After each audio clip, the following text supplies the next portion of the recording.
Loving is just loving. No ifs, no expectations. This is the secret of Vivian Sarabia's success. Vivian, thank you very much for coming to this event called Self-Made. Thank you, Rebecca, for having me. We are so excited to hear your childhood story. What made you from a kid to a very successful woman? I'm still a kid. I wish I can feel the same. We're all kids, you know. We had a very normal life, you know. We're not, you see, as I always say, alam mo yung Sarabia, the Sarabia optical, if you would really look at it, it's maybe because it's a household name.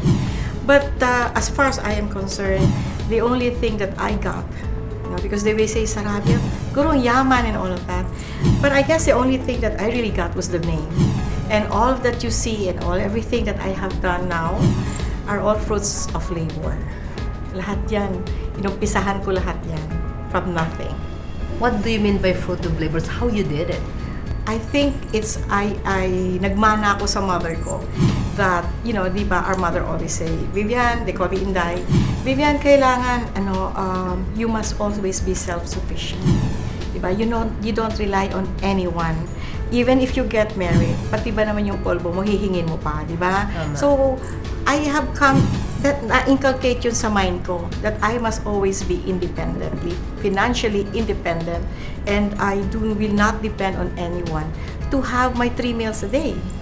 Who give you strength with all these things, all these challenges you encountered during running your business, running a family? You know, I think it's really more of your children. You want to give them the best. Na hindi baling, you're always the last eh. Hindi baling, ako wala, basta sila meron.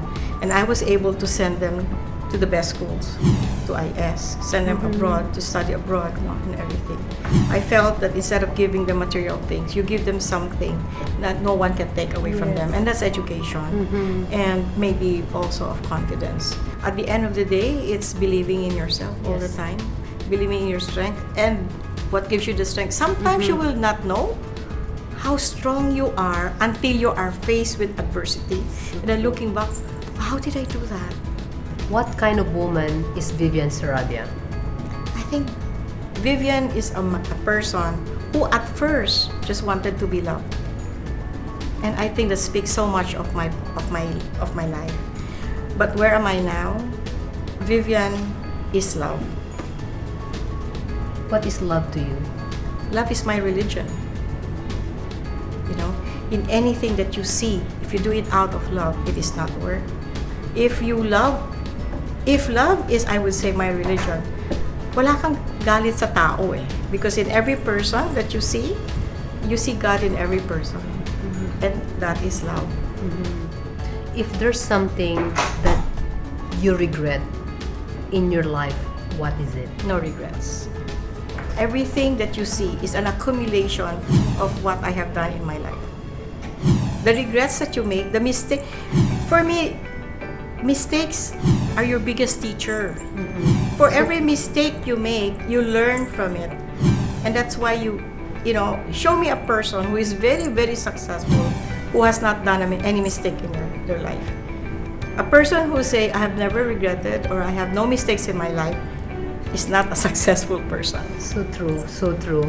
So what are your advice to people who are afraid to do what they want to do? Do not be afraid. No fear. So how can you say no fear, but they have that fear within them?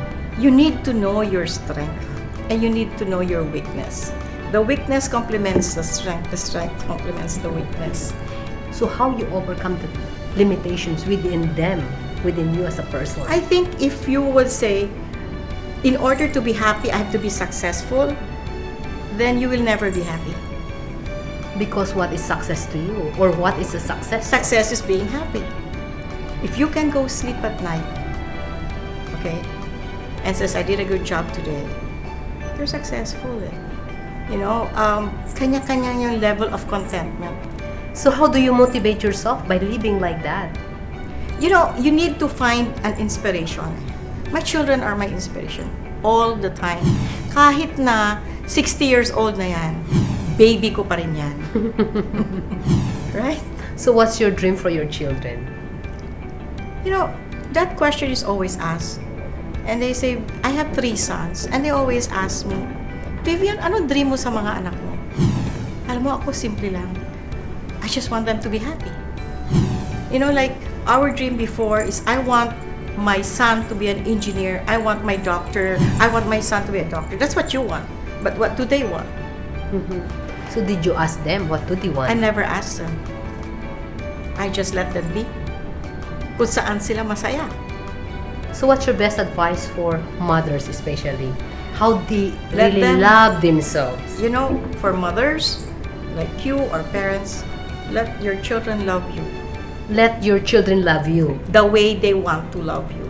Kasi, come over for Sunday dinner or lunch. Ay, mom, I can't because I have to be this. Before, wawa ka, no? Iyak ka kasi may ano. Don't love you anymore, parang yun But in pakiramdam my mo. mind, no. They love me.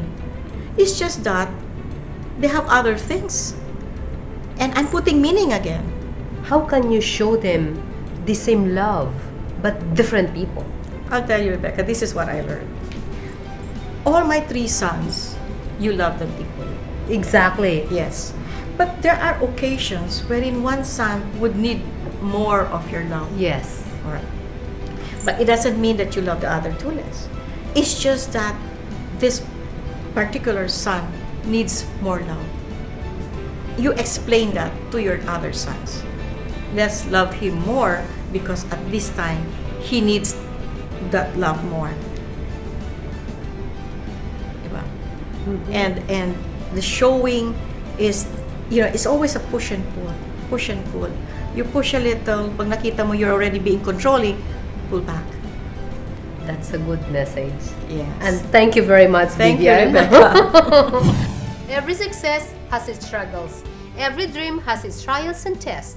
Listen to their stories because if they did it, you can also be called self-made.